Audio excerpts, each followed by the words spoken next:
Good day, everyone. Welcome back to another edition of Ticor Tech Farm. We're here with Javier de la Piedra, Hello. CEO of New Homepage, which is our company that partners with us on the programming side and helped us develop Ticor Tech Farm. So today we're going to cover the difference between the basic version of Ticor Tech Farm and the premium version of it. Right, the paid and the unpaid version. The unpaid version gives you a ton of features that are great, but the premium version gives you some more features. And there's 3 levels of the premium version. Very good. Can't wait.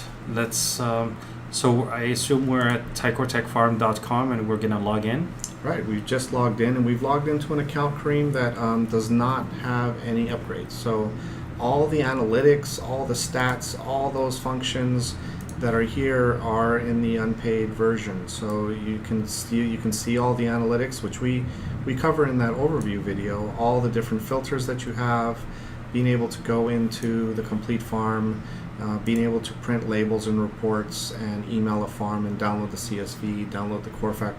All those functions, including the stats, are all part of that free version. Very good.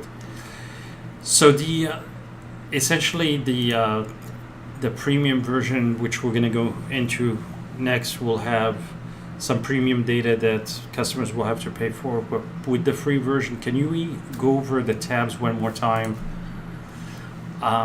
just so we can maybe explain the difference? Sure. So you have the recent buyers. The recent buyers are people who have purchased a home in the last 24 months. Out of state is pretty straightforward. That means that's a homeowner that is out of state. Absent, they're also absentee, right? Because they're not living in the home if you're living in the state Correct. of California or Washington or Oregon. Absentee owners not living in their home that they own. Occupied would be a owner-occupied home. Likely movers is that great new algorithm that we have in here that is an algorithm that shows you people that algorithmically are likely to move in the next 24 months. And this is important because we see this is a trend now where everybody's really dealing with data and data analytics, and everybody has a predictive model. So a lot of people ask and they say, what's the difference between one predictive model and another? You actually have traced and tracked a lot of the data from your algorithm and whether it listed in the MLS and sold. Absolutely. So we've been writing code and algorithms like this for almost 30 years. 30 years next year, Kareem. And this algorithm is based on all the assessor data, and we actually took this algorithm and tested it 24 months ago, as of last month. And what we did is we took over 500,000 properties that we felt were likely movers, and then we tested that 24 months later, and we found that 12% of them actually moved in that 24-month period, which is Wow. a huge statistic. That is a huge. And now in some pockets, obviously different pockets, the percentage was higher or lower, but in all, it was a great statistic to actually see.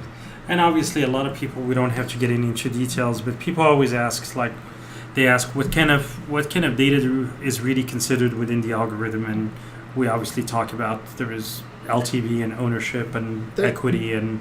Yeah, there's quite a bit that's taken into it. How long they've been there, what's the trend in their area. One thing I can say, and a lot of people do ask me, is the algorithm the same across the nation? And the answer is no. It is artificial intelligence. It is learning each pocket of industry, each pocket of properties on its own, and that's why it's doing so well. It's really a great algorithm, but it is based on the assessor data. A lot of it is secret sauce. I can't divulge all that, but it is based on the assessor data. Well, that's fine. The good news is that's something that is part of the basic version. So our Absolutely. customers will get access to a great tool with their free version. Now, a lot of people also ask, what is the difference between recent buyers and new homeowners? Pretty simple. Recent buyers is 24 months. New homeowners is 12 months. Great. And then you also have your long-term owners, the owners that are 13 plus. Now, any particular reason why 13? Because that seems to be the number, I guess. It's a really important number for those that have been in the market for a while. Anything 13 and plus is a really likely mover. Now that algorithm is real simple, right? They've been in the home for 13 years or more. But if you know the properties and you know what's happening in those homes, that's a common turnaround time for someone buying a home, having kids, growing out of their home. So those are people that have been in their home that are likely to move. Now the likely movers tab there's a lot more going on in that algorithm to fine tune it even more. But 13 plus is a real common one that a lot of realtors focus on. Very good. Now another question is, the recent buyers are the 12 months, and the new homeowners. Other way around. Recent buyers are the 24. The recent buyers are the 24 months. And then the new homeowners are 12 months. 12 months. Right. And then you have the flagged and you have the premium data. But let's go into the different upgrade options. You want to do that? Sure. So let's go into, so you click on the upgrade, and you'll see that in here you have 3 upgrade options. You have the mail merge functionality. So we have a bunch of letters in there that we have derived from Realtor.com letters that they provide to realtors, and we've cleaned them up and made them look really nice. As you probably know, mail merge letter functionality is not, title companies cannot provide that, so we provide that. It's $12 a year, yes, a year, that's $1 a month to have the mail merge functionality. So getting those CSV files and mapping them into Excel and taking them into Word, you don't need to do any of that, the site does all that for you. And then for $19.95 a month, you have the mail merge functionality and you have the NODs, NTSs, and phones. So now you have, just for $19.95, you can have 500 NODs, 500 NTSs, 500 phones a month in the system on any farm that you have. And then for $39.99 a month, you have all that functionality that we already spoke about, plus you have emails, up to 5,000 emails in the system. You can email them up to 4 times within the system. That's 20,000 emails you can send in a month for $39.95. But it doesn't come with just that. You also get 500 marriages, you get 500 births, you get 500 deaths, 500 divorces. Now when I say 500, Kareem, it's important to know that those are within the farms that you have received from customer service. Correct. It's not just, I want all the marriages in Wilshire. It's you upload your farm, and then within that farm you get notified if there's a divorce, a death, a birth, a marriage, emails available, phones available in the system. That's very good, and this is very powerful data, and I do have some questions in terms of how that data is a little bit aggregated, and I know you don't have to get into the secret sauce, but there are some questions there. So just to be clear, if you can go back into the sign up. Into the upgrade? So they have to go into settings. I think you went a little too fast. I just want to show the steps that are involved. Oh, sure. So first of all, you don't have to go where I went. The moment you go into one of those functions, if I go into View a Farm and I try to mail merge a letter, for example, it's going to take me right into the upgrade screen and let me know that I have to pay. If I go into one of the premium data sets, it's going to let me know that I have to pay. But if I wanted to go and see just that screen in terms of data choices or premium choices, I could just go to settings, and I could click upgrade now. Very good. And then here I can see my settings, my offers. Now, if you are already a mail merge function user, it's not going to show you that. It's just going to show you the upgrade functions. And I assume with the $19.99, $39.99, that's you have the mail merge already. And then as you move from one plan to the other, the difference between the $19.99 is mostly the emails, the marriage, the births, deaths, and divorce. Correct. Those are the main functionalities that are different, but everyone is inclusive. The 39 includes the $19.99, and the $19.99 includes the 12. And all they have to do is put a credit card information, and it gets billed on a monthly basis. And there is no any contractual obligation. No long-term agreement. They can cancel at any time. They just send an email or call the office, and we cancel their account if they no longer want that. Or if they want to downgrade, they can downgrade as well. Let's say they wanted to go from $39.95 a month to the $12, they can do that as well. Now, it's also important to note that the program and this particular portal is ever evolving, because there are Absolutely. upgrades and features that are happening almost on a monthly basis where you're adding new features, correct? Absolutely. In fact, we added the email function just a few weeks ago, and we're always adding those functions. It didn't change the price. It was a new feature added to the upgraded customers, and we're also adding features to the free service as well all the time. Very good. Well, thanks, Javier. Now, if we could go back into the premium section. So these are the premium section, and you'll notice that if I'm in an account right now that needs the upgrade, notice the default, it says that they have to upgrade. What I'm going to do is I'm going to log out, and I'm going to log into a premium account. And now this is, it seems the same, right? But now if I go into one of these farms and I go into the premium data, when I went into notice the default before, it said that I had to upgrade. But here, this is an upgraded account. It's letting me know that there are no new notice of default records available. I have purchased one already here below, and here you'll see all the notice of default information there below. If I click on notice of trust deed sales, here's a purchased record is here as well, and you'll see that it has a trust deed sale date of 7/7/2017. That was obviously a record that I had purchased before. I can click on phones, and I can see that I have purchased a lot of phones already. Now, if I could go back for a second for notice of default and notice of sale, my understanding also is you get all the details of the record, and that one of the possible upgrades that we might be looking in the future is the possibility of pulling the document itself.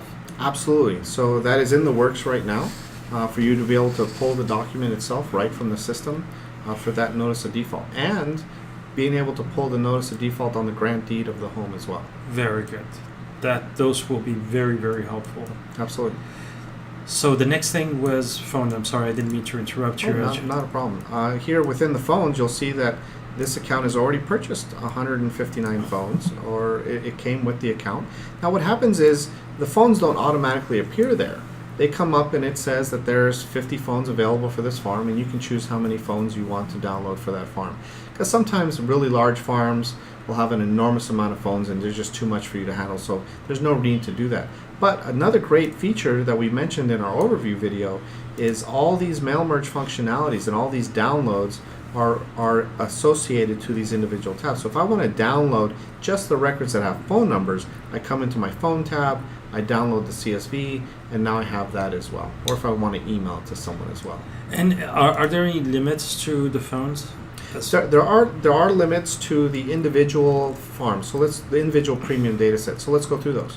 On a notice of default and a notice of trust deed sale, you can get 500 records for your monthly fee. Phones, you can get 500 records as well.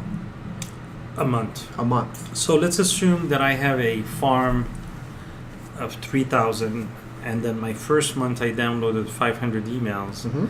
So the second month I will have an additional 500 emails that will become available in case they are available. Okay. Correct. On emails, you get 5,000 emails in a month. I'm sorry, on the emails, it's 5,000 emails total that you can have, and whenever you can manage those however you want. You can get rid of 500, get rid of 1,000, and you can have another 5,000. You can have 5,000 total. But you can email those people 4 times a month. But we're going to create another video just on emails, because that functionality is quite impressive. Important. Yeah.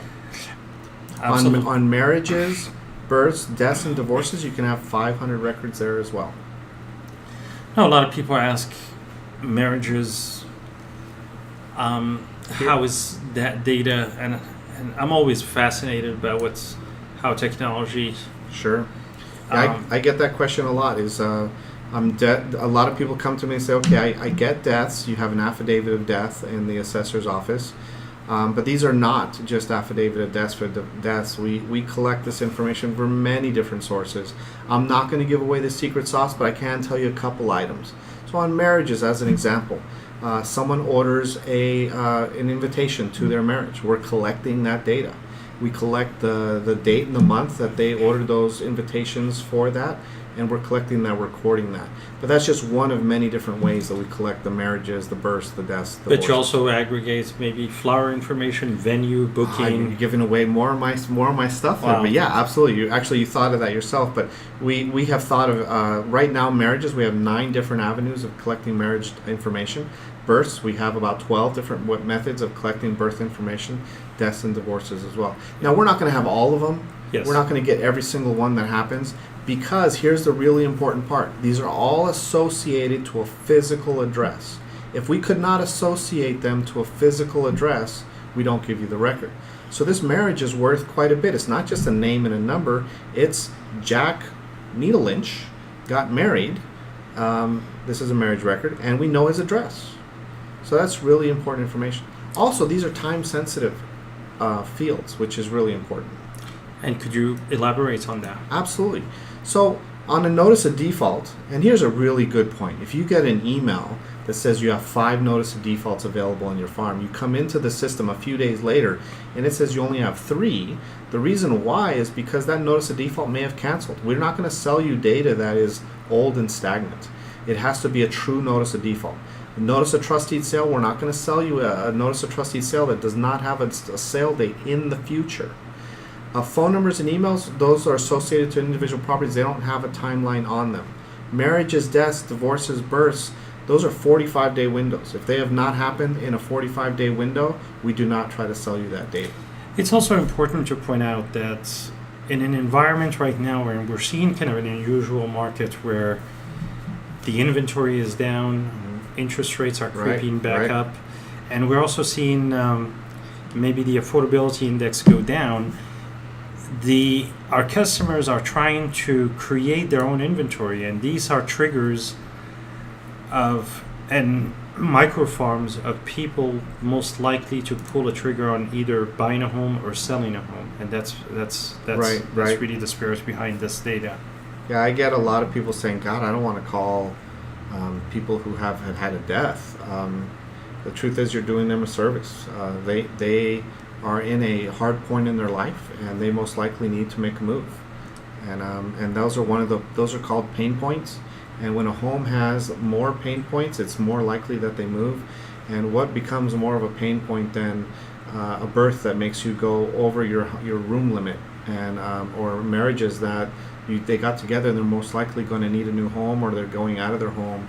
And a death and a divorce, that almost always leads into leaving a home, selling a home, buying a home. So all great pain records that you can buy and use and help the community at large. Thank you, Javier, for another great training video. Thank you. And I look forward to seeing you in our next one. Terrific. Thank you.